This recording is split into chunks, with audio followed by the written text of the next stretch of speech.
Assalamualaikum warahmatullahi wabarakatuh. Pertama-tama, marilah kita panjatkan puji serta syukur kehadirat Allah Subhanahu wa Ta'ala, yang mana Ia telah memberikan kita beribu-ribu nikmat, salah satunya nikmat sehat, sehingga kami dapat mempresentasikan hasil diskusi kami mengenai pentingnya kesehatan bagi remaja. Kami dari kelompok 5, berikut adalah anggota kelompok kami, yaitu diantaranya ada Cantika Sari Nurfalah, saya Jessica Widiawati, Firda Kalina Putri, Salma Nurfatonah, Saroma Mulyati, dan Konita Sari Manzilah. Baik, pemaparan materi yang pertama akan dijelaskan oleh Konita Sari Manzilah. Kepadanya disilahkan. Baik, di sini saya akan menjelaskan sedikit materi mengenai kesehatan. Kesehatan adalah keadaan optimal dari tubuh, pikiran, dan jiwa yang bebas dari penyakit, cedera, atau ketidaknyamanan. Ini mencakup tidak hanya ketiadaan penyakit fisik, tetapi juga kesejahteraan emosional, mental, sosial seseorang. Kesehatan melibatkan keseimbangan yang baik antara berbagai aspek kehidupan, termasuk pola makan yang sehat, aktivitas yang cukup, manajemen menghubungkan sosial yang baik.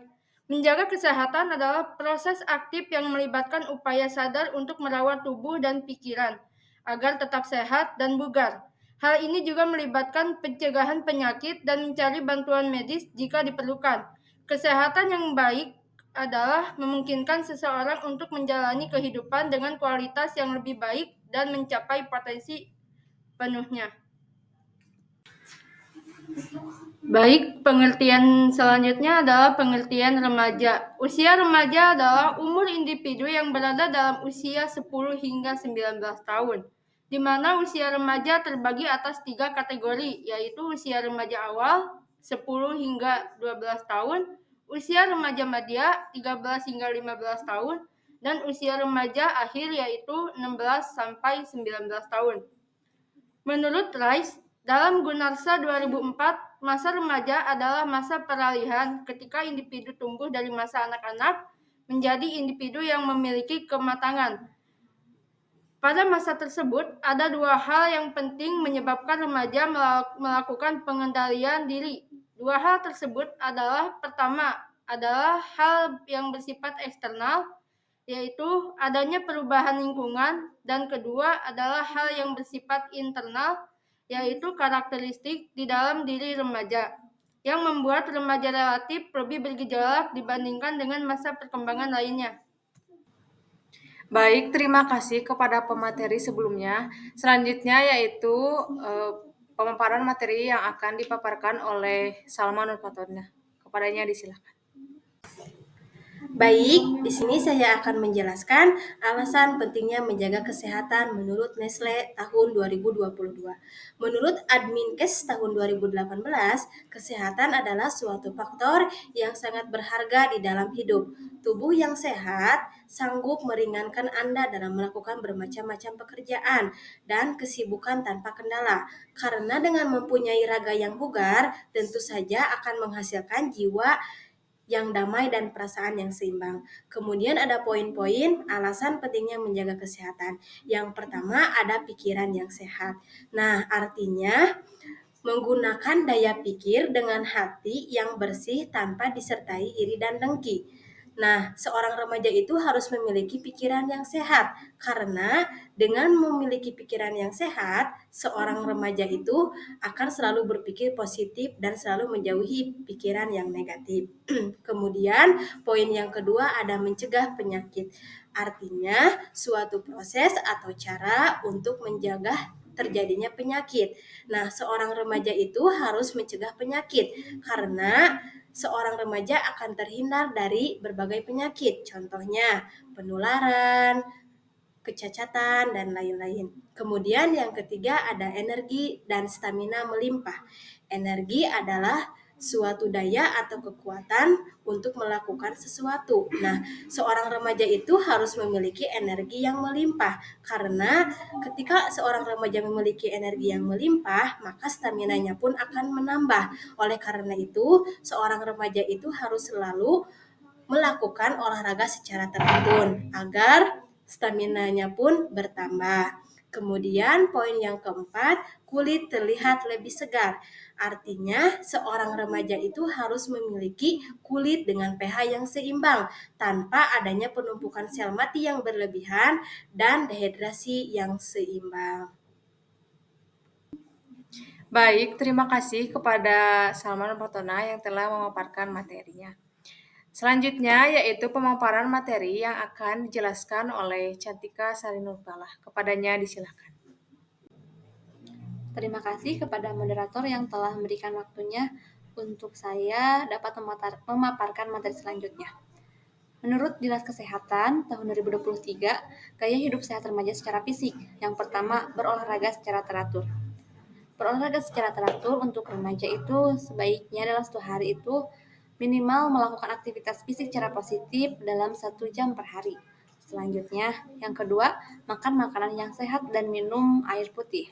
Makan makanan yang sehat itu diantaranya ada 4 sehat 5 sempurna, menjaga kesehatan tubuh dengan makanan asupan nutrisi yang baik dan cukup dan juga seimbang.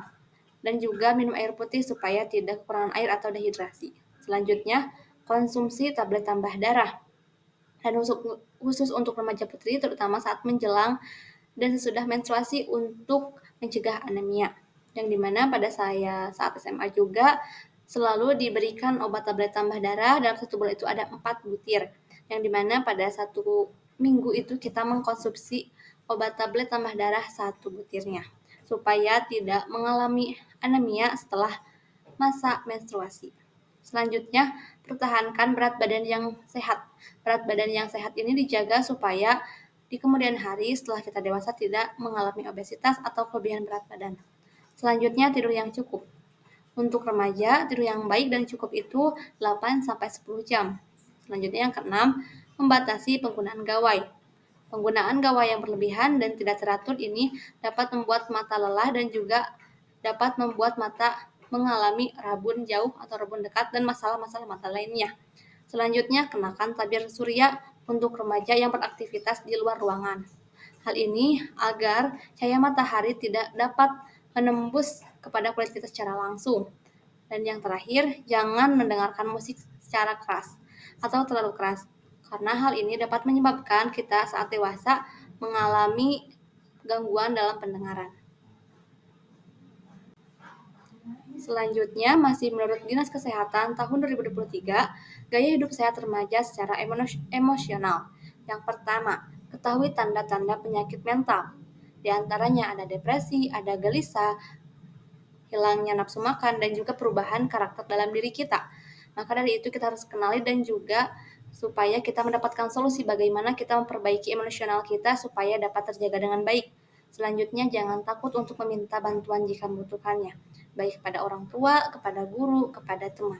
Dengan cara yang baik supaya respon yang didapatkannya juga baik. Kita juga dapat percaya diri untuk mengungkapkan apa yang kita butuhkan kepada orang lain. Selanjutnya, terima diri sendiri dengan cara bersyukur. Kita tidak boleh iri dengan orang lain, tapi jadikan orang lain yang lebih baik daripada kita, itu menjadi motivasi untuk kita. Selanjutnya, jangan menindas orang lain, dan juga kita juga jangan menindas orang lain, dan apabila ada yang menindas kita lebih baik segera laporan kepada guru, orang tua, supaya kita dapat terhindar dari bullying yang nantinya akan mempengaruhi emosional kita selanjutnya. Terima kasih, sekian dari saya, dan selanjutnya akan dipaparkan oleh pemateri selanjutnya. Baik, terima kasih kepada Cantika yang sudah memaparkan materinya. Materi selanjutnya akan dipaparkan oleh Sarama Mulyati. Kepadanya disilakan. Terima kasih kepada moderator. Saya di sini akan menjelaskan tentang gaya hidup sehat remaja secara mental menurut Dikes tahun 2023. Yang pertama, pelajari cara untuk mengolah stres dengan cara curhat, karena dengan curhat bisa mengurangi beban pikiran kita. Yang kedua, belajar dan lakukan yang terbaik di sekolah dengan belajar dengan sungguh-sungguh, lakukan kegiatan yang positif di sekolah. Yang ketiga, cobalah untuk menjaga hubungan baik dengan orang tua, seperti menghindari debat dengan orang tua dan mempunyai komunikasi yang baik dengan orang tua.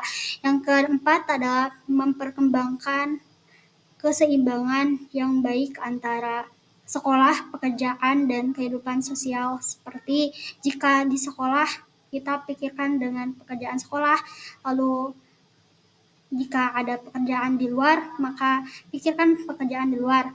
Dan jika ada masalah dengan kehidupan sosial, jangan dibawa ke kehidupan pekerjaan maupun sekolah. Sekian dari saya. Terima kasih. Terima kasih kepada Saroma yang telah memaparkan materi ini. Ya.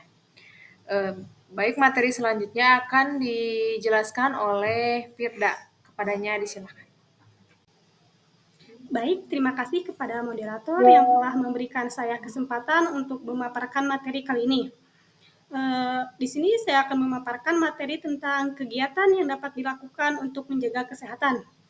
Menurut Kemenkes tahun 2023, berikut ini adalah beberapa tips gaya hidup sehat untuk remaja yang penting untuk diketahui. Di antaranya adalah yang pertama, melakukan aktivitas fisik secara rutin minimal 30 menit setiap hari. Nah, aktivitas fisik itu sendiri bukan hanya olahraga, tapi kita bisa melakukan seperti kegiatan di rumah ya, seperti mengepel ataupun menyapu lantai. Terus lebih baik sih olahraga seperti berlari ya, minimal 30 menit dalam sehari. Yang kedua ada kurangi mengonsumsi makanan manis. Nah, mengonsumsi makanan manis ini benar-benar harus dikurangi. Contohnya nih, mengurangi makan makanan coklat ataupun kue-kuean yang terlalu banyak mengandung gula yang tinggi ya. Terus yang ketiga ada mengonsumsi makanan yang sehat dan bergizi seimbang untuk membantu proses pertumbuhan. Nah, makanan yang sehat dan bergizi ini contohnya itu seperti makanan yang mengandung 5 sehat 4 sempurna. Contoh seperti susu, telur, daging, dan sayuran. Yang keempat, cukup tidur minimal 8 jam sehari. Kurangi begadang untuk hal-hal yang tidak bermanfaat. Jadi untuk tidur, minimal kita itu tidur 8 jam ya. Jangan kurang ataupun lebih, tapi ini minimal. Terus yang kelima ada minum air putih minimal 8 gelas per hari. Jadi setiap hari kita itu harus meminum air putih minimalnya 8 gelas sehari. Kalau bisa jangan kurang, kalau lebih mungkin tidak apa-apa. Terus yang keenam ada mempertahankan berat badan agar tidak berpotensi mengalami obesitas saat dewasa. Jadi saat kita masih kecil ya, masih kecil, usahakan untuk menjaga berat badan kita. Contohnya yaitu mengurangi makan makanan manis, menjaga pola makan kita agar saat dewasa tidak kelebihan berat badan atau yang disebut obesitas. Yang terakhir itu ada khusus remaja putri. Jangan lupa rutin minum tablet tambah darah seminggu sekali untuk mencegah anemia dan supaya makin glowing.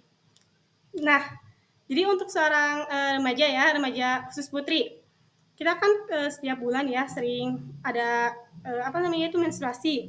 Jadi diusahakan untuk setiap minggunya meminum tablet darah agar darah yang keluar dapat tergantikan. Selanjutnya, saya akan memaparkan tentang sebab dan akibat remaja tidak menjaga kesehatan.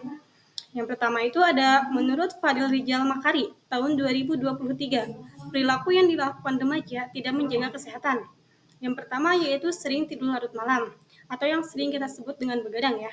Nah, begadang ini sering dilakukan oleh remaja dengan berbagai macam alasan. Yang pertama, bermain game, chatting, atau bahkan dengan alasan mengerjakan tugas. Yang tanpa mereka sadari bahwa begadang ini sangat berpengaruh ya, atau sering dilakukan berulang-ulang dapat menyebabkan penyakit jantung, obesitas, dan stres. Terus yang kedua itu ada makan makanan instan. Nah, makan makanan instan ini juga sangat berpengaruh buruk kepada kesehatan kita karena dapat menyebabkan tubuh kita atau stroke ya, penyakit stroke, juga obesitas. Yang ketiga ini ada menatap layar handphone atau laptop terlalu lama. Nah, dengan menatap handphone atau laptop terlalu lama ini dapat menyebabkan kesehatan mata kita memburuk. Contohnya seperti rabun atau yang sering disebut dengan minus ya. Yang keempat ada olahraga yang tidak teratur. Nah, dengan olahraga yang tidak teratur ini sangat berpengaruh buruk kepada kesehatan tubuh kita ya. Karena kesehatan tubuh kita itu sering mengalami yang disebut dengan 5L. Lemah, letih, lesu, letoy, dan mulai. Terus selanjutnya ya, ada akibat yang dapat terjadi apabila remaja tidak menjaga kesehatan. Di antaranya, yang pertama, penyakit jantung. Nah, seperti yang saya bilang tadi, penyakit jantung ini dapat terjadi karena sering tidur larut malam. Terus yang kedua ada makan makanan instan. Nah, penyakit jantung ini juga ada berbagai macam ya. Yang pertama, ada gagal jantung, aritmia, kardiomiopati, penyakit arteri koroner, dan penyakit katup jantung. Yang kedua ada obesitas. Seperti yang kita ketahui, bahwa obesitas ini merupakan penyakit yang kelebihan berat badan. Nah, penyakit obesitas ini dapat terjadi karena kita terlalu banyak makan makanan yang tidak sehat ya, atau makan makanan instan, atau bahkan yang lebih ininya makan makanan manis yang kelebihan gula gitu. Terus yang ketiga ada diabetes tipe 2. Nah, diabetes tipe 2 ini terjadi karena terjadinya glukosa yang bertumpuk karena tubuh tidak bisa memanfaatkan zat tersebut. Nah, glukosa ini merupakan makanan yang terlalu banyak gula. Terus yang keempat ada hipertensi. Nah, hipertensi ini dapat terjadi karena banyaknya makan makanan yang tidak sehat seperti yang mengandung micin ya, yang gurih-gurih, terus terlalu banyak marah-marah. Yang terakhir itu ada penyakit paru obstruk kronik. Nah, penyakit paru obstruk kronik ini sering terjadi apabila kita hidup di lingkungan yang kotor ya, atau bahkan yang lebih parahnya itu seperti orang yang merokok ya, itu akan sangat berpengaruh kepada penyakit ini, baik yang merokok ataupun yang menghirup asap rokok tersebut. Baik, sekian dari saya. Saya kembalikan kepada moderator. Baik, terima kasih kepada pemateri terakhir yaitu Firda yang telah memaparkan materinya. Kesimpulan yang dapat diambil dari topik pembahasan ini yaitu bahwa kesehatan remaja atau kesehatan fisik maupun mental sangatlah penting dan perlu dijaga. Karena dengan begitu, penyakit sekecil apapun tidak akan menghampiri tubuh kita. Mari menjaga kesehatan tubuh untuk masa depan yang sehat. Begitupun dengan kesehatan mental. Tidak sedikit remaja yang stres dengan pola pikir akibat tidak terbuka dengan orang-orang sekitar. Karena mencegah lebih baik daripada mengobati. Cukup sekian yang dapat kelompok 5 sampaikan. Kurang lebihnya mohon dimaafkan dan saya sebagai moderator pamit undur diri. Wassalamualaikum warahmatullahi wabarakatuh.